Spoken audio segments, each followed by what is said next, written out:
Good morning, ladies and gentlemen, and welcome to this very, very special segment today where we have this very exclusive interview with Rima Das. And Rima Das is an Indian filmmaker best known for her 2017 film Village Rock Stars, which won several national and international awards and became India's first official entry to the 90th Academy Awards in the Best Foreign Language Film category, chosen out of 28 other entries in India. It was also the first Assami film to be submitted for the Oscars. The film won India's National Award for the Best Film and Best Editor. And in 2018, GQ India named Rima Das as one of the 50 most influential young Indians of 2018. And she is one of the brand ambassadors for Toronto International Film Festivals.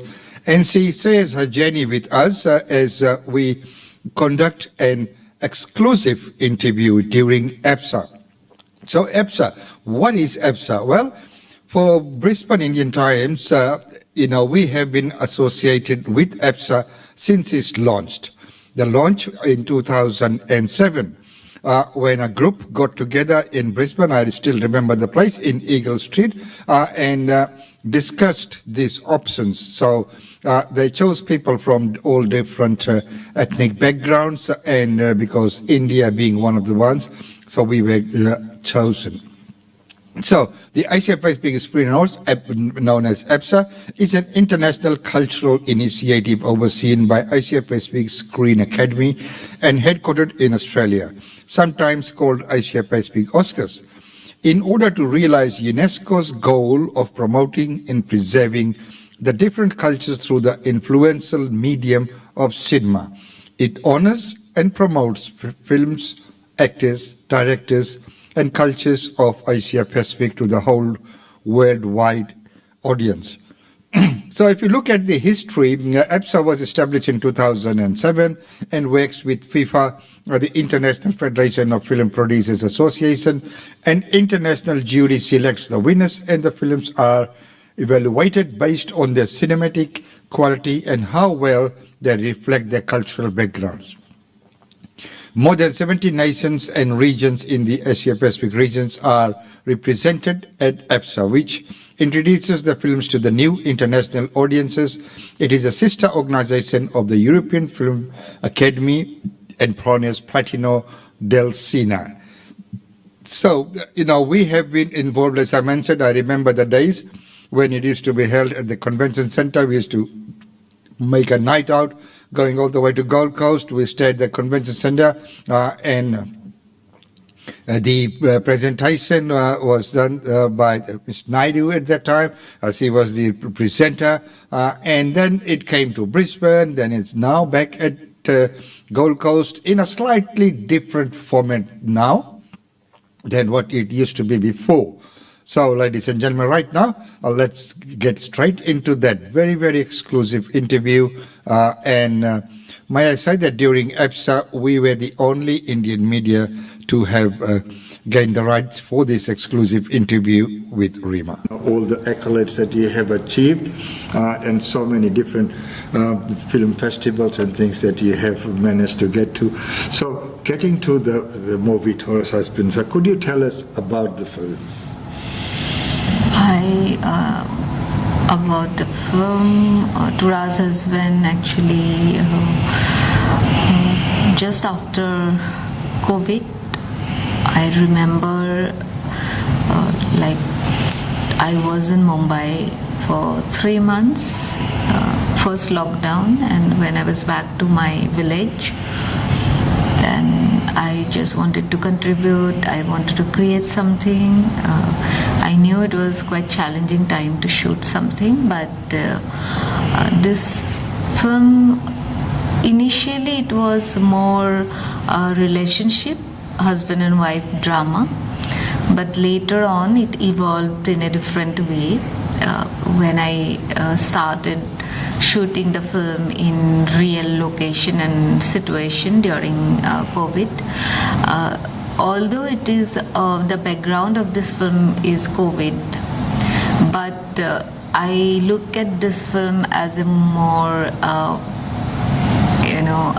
like a human story, and about a man, middle-aged man, a businessman, how he is struggling with his relationship, business, and his outer world, and as well as inner world. So there are a lot of things or nuances are there in this film, and it is also about Torah, his wife, and also about his children, and Torah, how in a society dominated by patriarchy, how she is, although her husband is, she's quite generous, but still he fails to understand her. And so how somehow knowingly and unknowingly patriarchy is rooted in our society. That is a big challenge in our society, and I think that was quite a everyday challenge that you have brought out to the people. So there will be many people who could probably relate to that.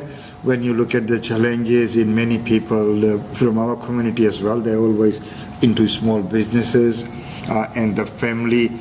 So balancing those two, and then and put into the picture the pandemic, the challenges of that could be quite gloomy. So you've mentioned about the pandemic which came in, and that was not the original part of the storyline or the script? It is part of the storyline, but it was, for me, challenge was to decide my story, because COVID is a global pandemic, and everywhere, like in news, social media, you can see what's happening, and worse things were happening.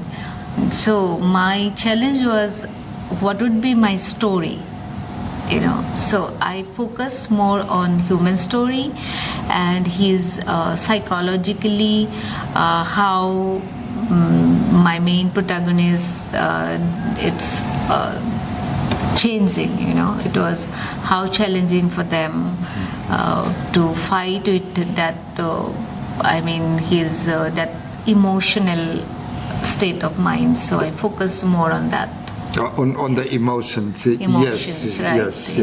Yeah. So how does it compare to your previous movies? It's quite different, I think, and it's also, it is compare, if I look at my earlier films, it's human stories. It's quite real life look like stories, and people also keep saying they look quite realistic, and they more, it's also quite close, like a documentary, but although all my films are fiction, and this film is a mature story. Earlier I was dealing with children and teenage, and it was a young people's story, but this film you will see my main protagonists, they are matured, and also I could give more my thoughts also. It is because sometimes what happens, if I need to look at my characters, their background, depending on that also, somehow I put my ideas and thoughts, and with this film it was easier for me. Yes. Okay, so that is again a very good point that you have just made there, that this is a bit more mature. Yes. From, I think, from memory, one of the previous ones was Bulbul Can Sing. Yes. Was one of your previous movies as well. So, the learnings out of making Torah's husband. Sorry? And the learnings, any lessons learned. A lot of lessons learned, and Because I feel I am glad that I could be able to make this film. I'm glad now, but I pushed myself hard, and I lost my father just when I started shooting the film. Sorry to hear that. And but I kept going, and my brother, he is the main protagonist in this film. So myself and I was suffering differently. I was grieving differently. He was grieving differently, and I was more expressive. So, and this film, I mean, I was shooting almost more than 2 years. So. My emotional health was suffering, and I really gone through hard time. I got a frozen shoulder and lot of mental health. So but still recently I was reading Gita, and I have learned that when I was reading it is grief is also yoga. When you are going through like you are suffering, then you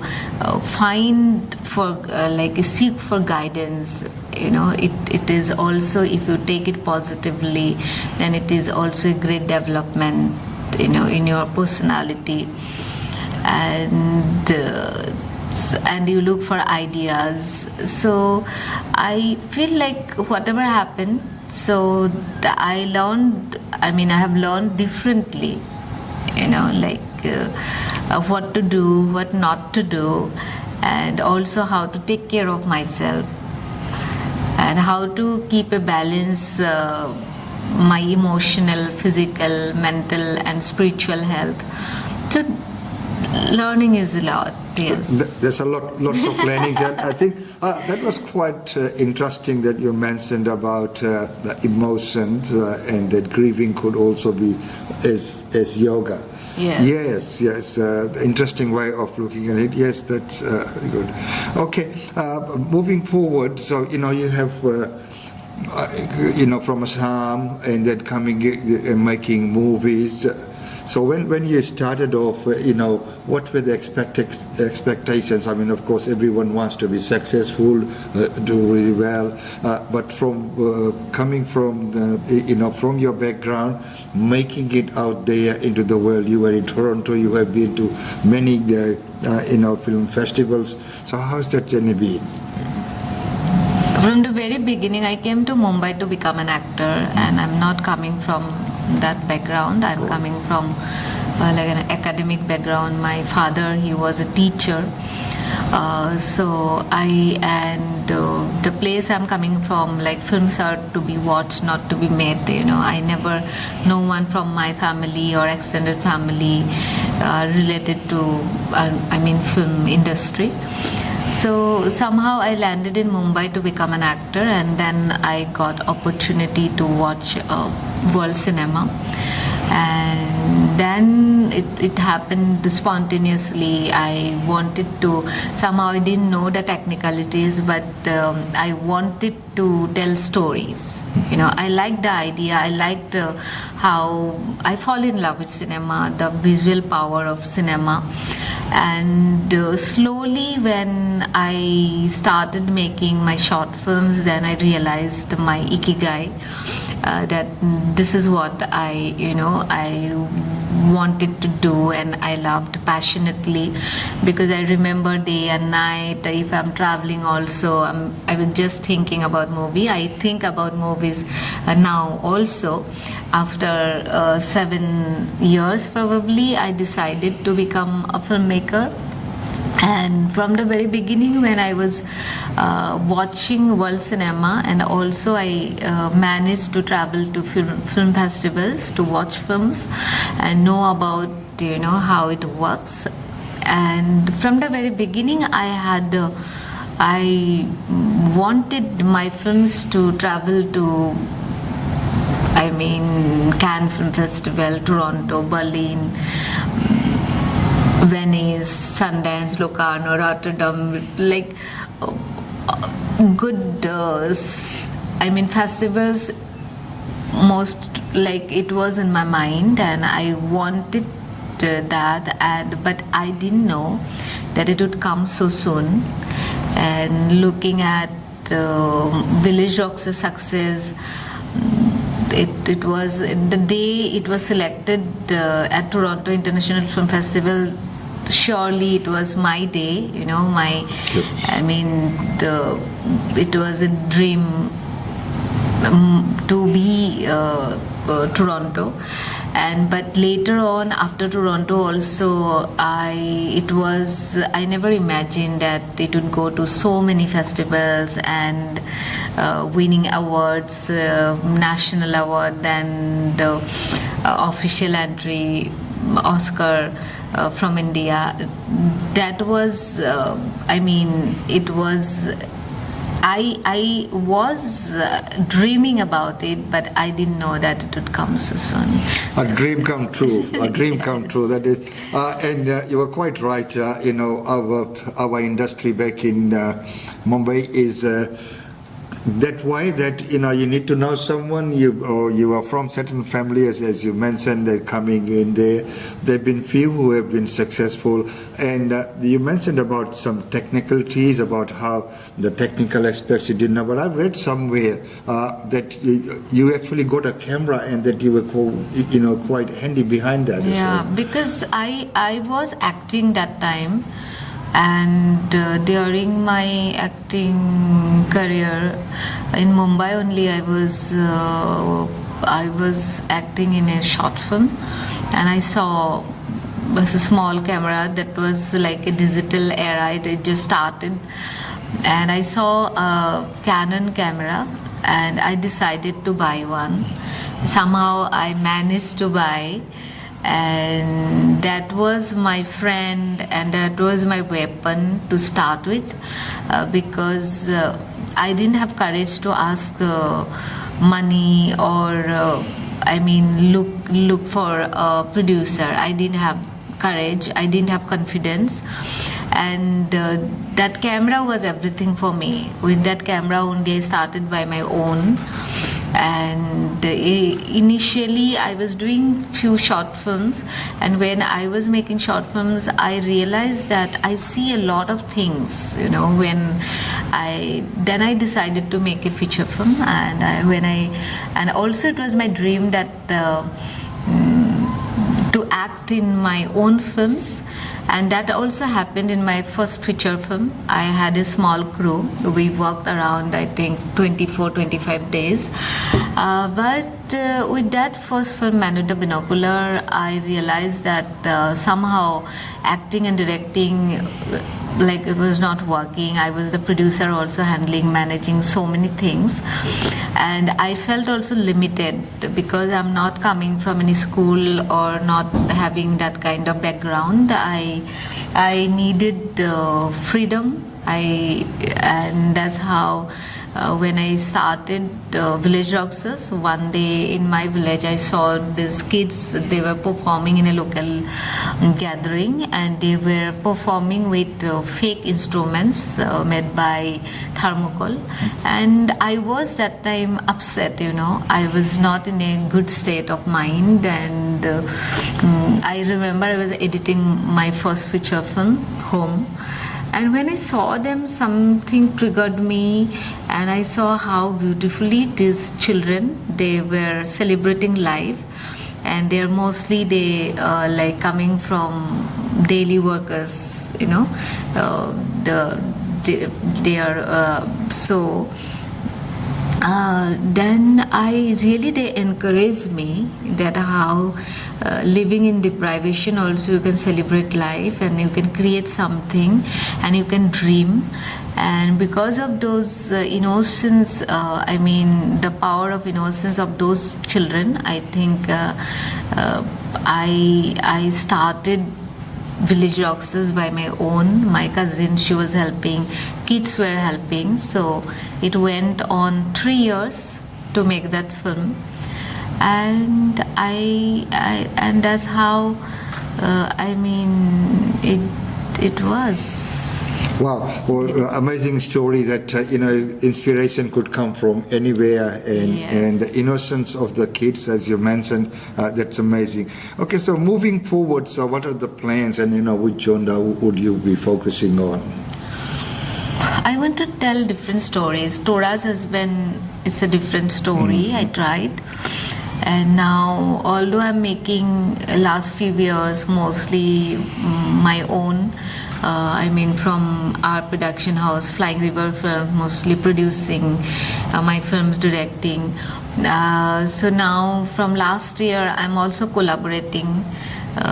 Even in Melbourne, I did a short film as a part of anthology just last February. It is a production, Mitu Bhaumik's mind-blowing films, collaborating and funding supported by Victorian government and Screen Australia. So that was really good. Amazing experience working with Australian crew and cast, and so this kind of collaboration is happening.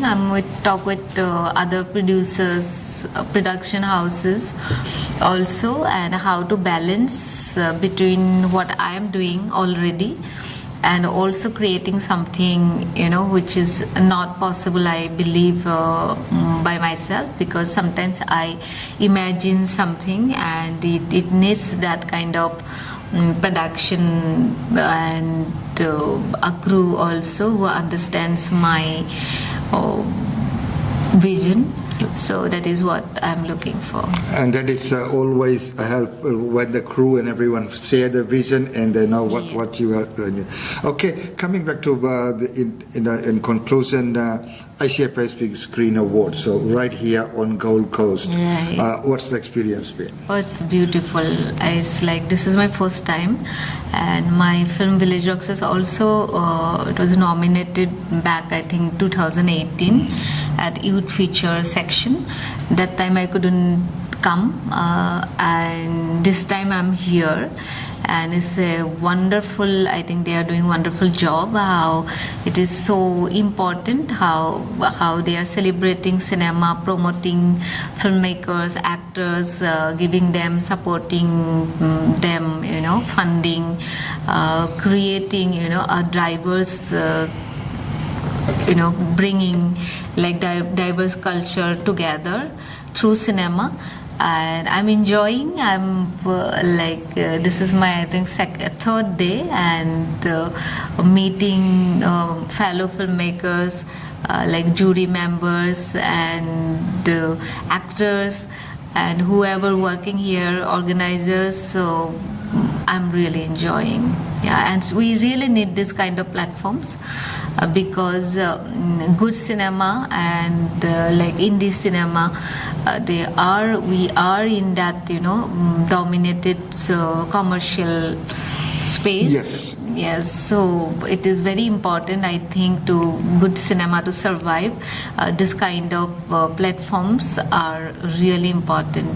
It's quite encouraging. Yeah. And I think you have quite rightfully said, because that storytelling, which is away from those day-to-day commercial type of movies, is very, very important, and especially in this region, the Asia Pacific region. There's so much that can be told. So congratulations to APSA on once again pulling that, and thank you so much for being on the show, and congratulations, and wishing you all the best with the work. Thank you so much. My pleasure. Thank you. So there you are, ladies and gentlemen, up to date on Australian Indian Radio and the special Air Mix episode today featuring Rima Das. We were very fortunate to secure that interview spot, and I think CD just spoke from heart. And in this series, we'll bring this another two sets to go. One would be the actual awards, and the number two is the interview of all the nominees. So there's which was the media call part. So Brisbane Indian Times and Australian Indian Radio were present at all three. all three occasions. So there are different footages that we will bring to you. But we'd like to hear from you as well. I mean, I know that people don't always watch it live. They watch it later on as well. But we'd like to get your feedback on seeing how we're going, what we can do, or what you would like to see on the show. Any ideas that you might have will be incorporated into the show, and we would gladly welcome them. So, ladies and gentlemen, as we are heading into the weekend, let's take a look at some of the functions and events that are taking place, and so that you are well prepared.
So, ladies and gentlemen, with that, it's time now to say goodbye. It's been wonderful having your company. I hope that you have enjoyed that interview of the award-winning Rima Das right here on this channel. Remember, the name of this show is AMX, which is now replaced our daily news segment, which we used to have at 10 a.m. So instead of that, we have replaced that with some more live contents of functions and events, and many coverages which people might not have had the chance to go to for some reason, being busy or something like that, but you can get an idea, get a gist of what actually took place at those events, and when the time permits and opportunity comes, we will bring to you interviews such as what we had today, exclusive interviews, and for all our viewers and listeners. So once again, it's been wonderful having your company. So until Monday, it's goodbye from us now.